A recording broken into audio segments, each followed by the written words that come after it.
If you have recently been diagnosed with prostate cancer, determining the stage of your cancer and understanding what happens next can feel confusing.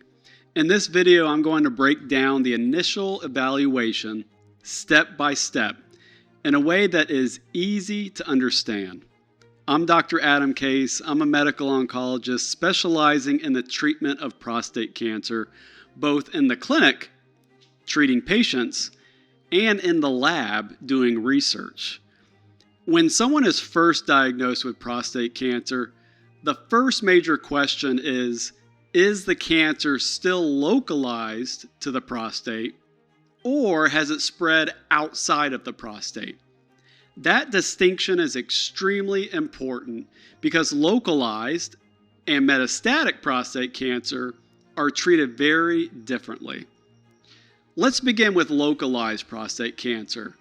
By the time you have been diagnosed, you have usually already undergone a prostate biopsy. That biopsy confirms the diagnosis and gives us important information about how the cancer looks under the microscope. One of the most important pieces of information from the biopsy is the grade group, which is based on the Gleason score. The Gleason score is assigned by the pathologist, which is the doctor who is looking at your biopsy tissue under the microscope.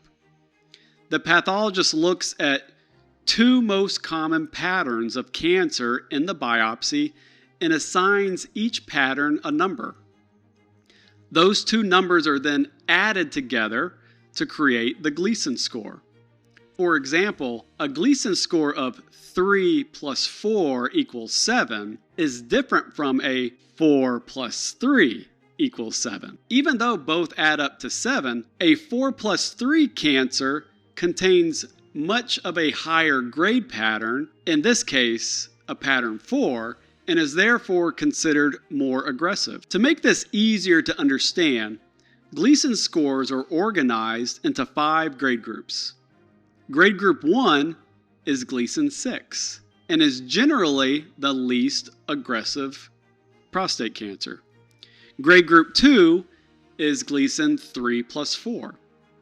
Grade group 3 is Gleason 4 plus 3.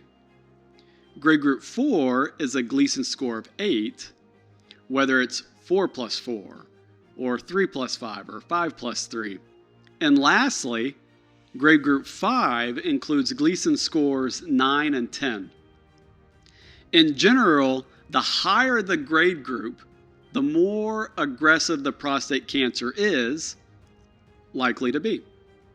But the grade group is only one part of the overall risk assessment. We also consider your PSA level, which is taken from the blood, the number of biopsy samples or cores that contain cancer in your biopsy, how much cancer is present within these cores, and whether the cancer can be felt during a physical exam or seen extending outside of the prostate on imaging. Many patients will also have undergone an MRI of the prostate. And the MRI helps us see where the tumor is located, how large it may be, and whether there are signs that it has extended beyond the prostate. We combine all of this information to place localized prostate cancer into a risk category.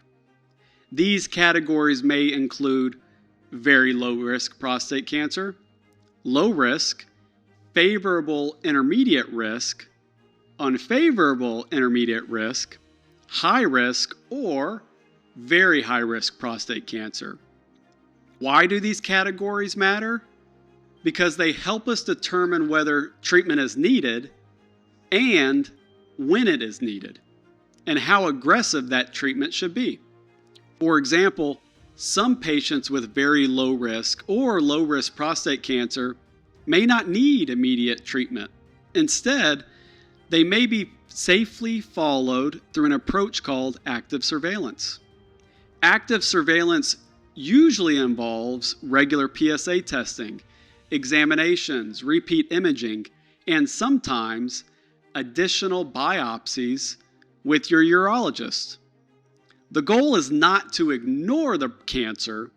The goal is to avoid or delay treatment and its potential side effects. When the cancer appears unlikely to cause any harm to you in the near future. For patients with intermediate risk, high risk, or very high risk disease, treatment is more commonly recommended.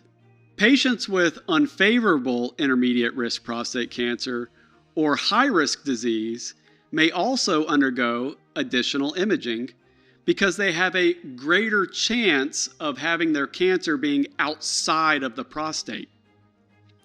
In the past, this evaluation commonly included CT scans or CAT scans and nuclear medicine bone scans. Today, the best imaging test that we have is the PSMA PET scan. PSMA stands for prostate-specific membrane antigen, which is a marker that's on the outside of the prostate cancer cell. And this PSA PET scan looks for this marker to locate the prostate cancer cells. It may detect small areas of disease in lymph nodes or in bones or other organs that may not be visible on conventional imaging like CAT scans. This allows us to stage the cancer more accurately and choose the most appropriate treatment for you. Sometimes the evaluation does not stop with imaging. Your doctors may also consider molecular testing of the original biopsy tissue.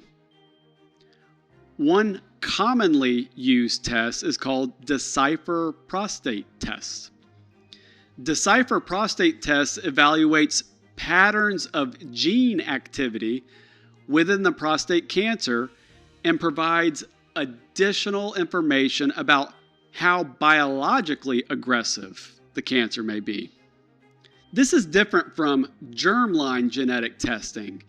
It does not necessarily tell us if you inherited the risk of prostate cancer from your parents or what you could pass on to your children.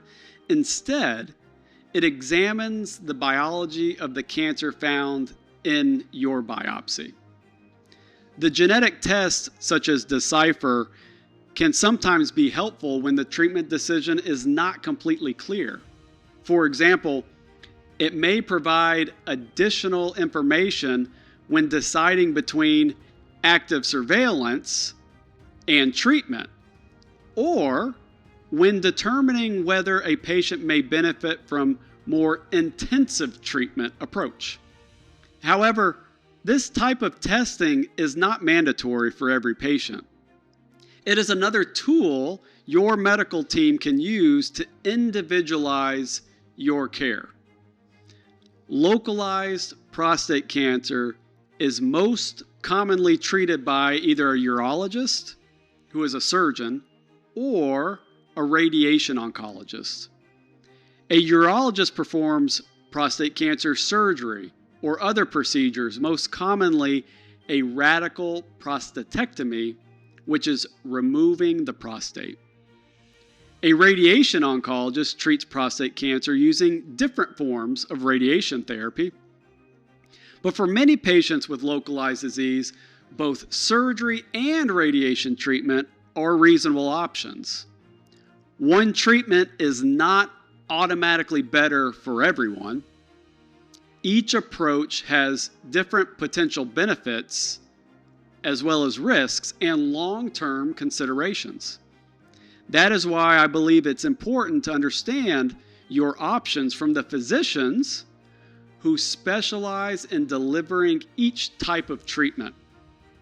Meeting with both a urologist and a radiation oncologist can help you understand what surgery would involve, what radiation would involve, and how each treatment may affect urinary function, sexual function, bowel function, and your overall quality of life. For some patients, surgery may be the best option. For others, radiation may be a better choice. For many patients, either option may provide an excellent chance of curing the cancer. The final decision often comes down to characteristics of the cancer, your overall health, and your personal preferences.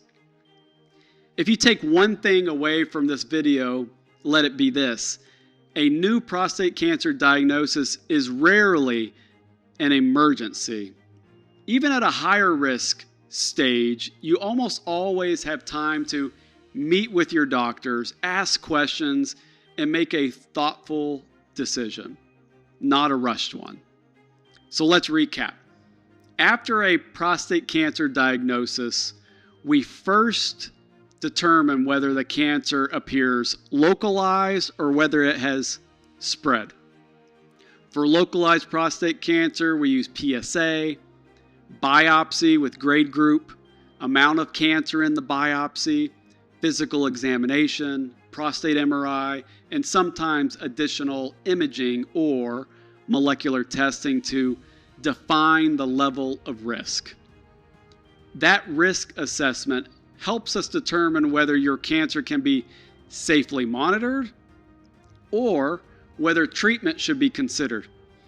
In the next video, we're going to focus on what it means when prostate cancer has spread outside of the prostate and how we evaluate and classify more advanced disease. Remember, there is not always one right treatment for prostate cancer.